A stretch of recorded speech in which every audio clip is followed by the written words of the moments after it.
The stage is set, and this lot are all asleep. Guys, the lines are up. The lines are up.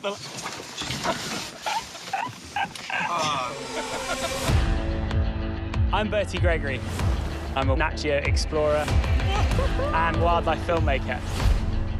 My team and I have been crossing the planet. Let's do this. I, very young age, have always been obsessed with wildlife. That originated from a love actually of water sports. So my family are all obsessed with water sports. So since I was very, very small, I've always been thrown in the sea. And that's where my passion for wildlife started. And I realized fairly early on when I was a young teenager that if I took pictures and videos of what I was seeing, the animals that I loved, that was a great way to kind of channel my obsession, but also to get other people excited about what I was excited about. And very long story short, I got to meet some of the incredible people at National Geographic. I had an amazing mentor called Steve Winter, who is a big cat specialist. He offered me a job as his assistant. That was really my Willy Wonka golden ticket. It all sort of started from there. And most recently, I've been working on a series for Disney Plus, which comes out on September 8th, and it's called Epic Adventures. And it basically combines incredible wildlife events, the most mind-blowing wildlife events you can imagine. And it combines that with the adventure to find those animals. And so it's the animal struggles paired with our camera crew's struggles. So that's kind of the concept. Oh, and I've missed it. We're going to the toughest places in the world to film.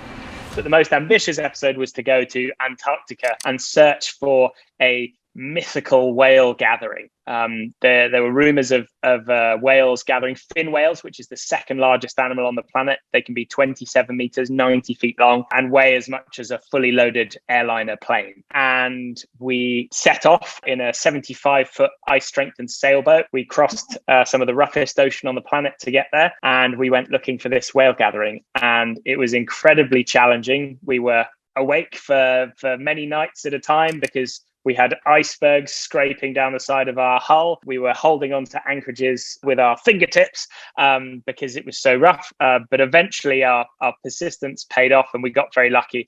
And we ended up capturing what is the largest gathering of fin whales ever seen. So there were 300 of them all together, having a big feeding party with penguins and seals and all kinds of birds all together. And that was definitely the most just mind-boggling thing I've seen for sure. Yeah, I imagine.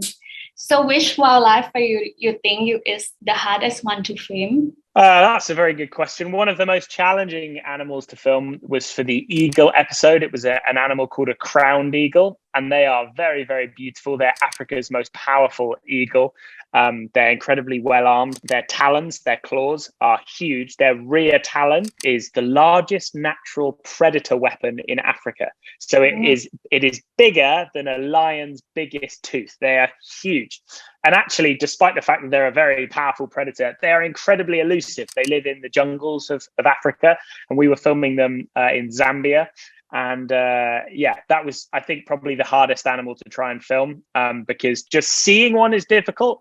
We wanted to film them raising their chicks and also hunting. So that was certainly a challenge. And actually to film them in the nest, to film those intimate family moments, we actually remote cameras in the nest of the eagle.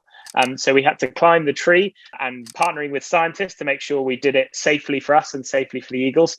We put the cameras in there, and the big female eagle, which is absolutely massive, was watching us the whole time. And quite hilariously, the scientist that we were working with said the eagles hunt using ambush. And so to stop them attacking you need to not let them ever come up behind you, because they always come up behind their prey. They hunt monkeys naturally. So he said, you need to put a face on your back. So we printed out pictures of our faces and we stuck them to the back of our boats, rucksacks. So as we climbed up the tree, the eagle, in theory, would think, oh, I can't sneak up behind this thing because it's always looking at me. And it worked. The eagles didn't attack us. And we managed to put the cameras in and we came out safe and the eagles were safe. And we ended up getting some incredibly intimate moments between mother and chick of a very, very rare animal. What are your tricks of what to do and what not to do while face to face with these animals? I think what's really important is knowing what you're doing, or working with an expert that really knows.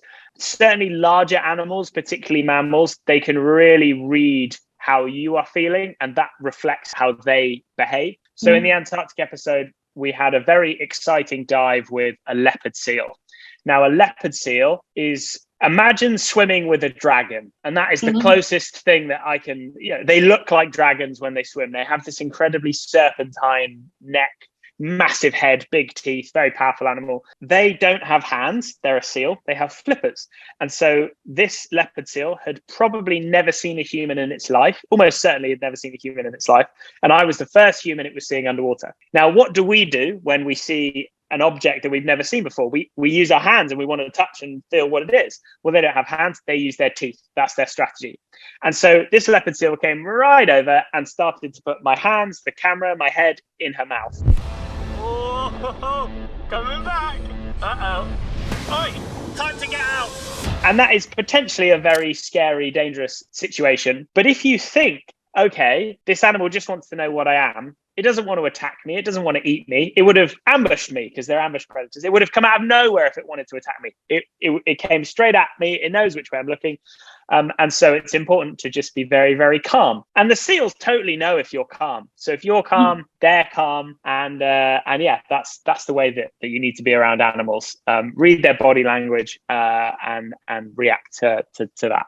So after that, everyone in your team is like, okay, no one hurts or anything? No one's hurt. And I should say that while I guess on the face of it, a lot of the things we do look potentially dangerous, because we're animal experts or we're working with animal experts, the last thing that we want to do is get attacked by an animal. Because if we get attacked by an animal, that's really bad publicity for the animal, which of course we don't want to do. We want to do the opposite of that and get people excited about animals.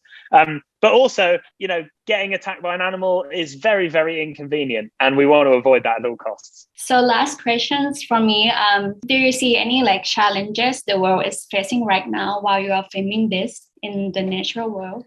Totally. Everywhere we go, we see the effects of humans, and that can be very, very depressing. But I think there's also a lot of positive news out there. And because of the format of the series, we have me, we have other people in the series. It means that we can show the threats and the challenges that the natural world faces, which is important because I think all too often in nature documentaries, those are forgotten and we sort of pretend that all these animals live in this lovely Garden of Eden. But also it means we can showcase the work of amazing people, saving these animals that are in trouble. And there's a lot of good news in the world. And so, yeah, we showcase some of that. As an example, in the lion episode, we actually filmed an amazing organization called ZZP, the Zambian Carnivore Program, satellite collars on lions so that they can monitor their movements. And if they get into trouble, like if they accidentally put their heads into metal snares, which poachers use not to hunt lions, they're using them to hunt other animals. They get caught by accident in these snares, and Zambian Carnivore Program, because they know the location of the lions, can come in, cut the snare off, treat the wounds, and make sure that the lions survive, which is amazing to watch because these people are just so dedicated to saving lions. Today, thank you very much. It was fun, and I think Thai people will love to watch it a lot. Oh, awesome. Well, lovely to chat to you, DJ. Thanks very much for your time. Thank you. And you're invited. We're going to the toughest places in the world to film. Straight off the bat. This is the danger zone. Whoa, look at that. Whoa, tiger.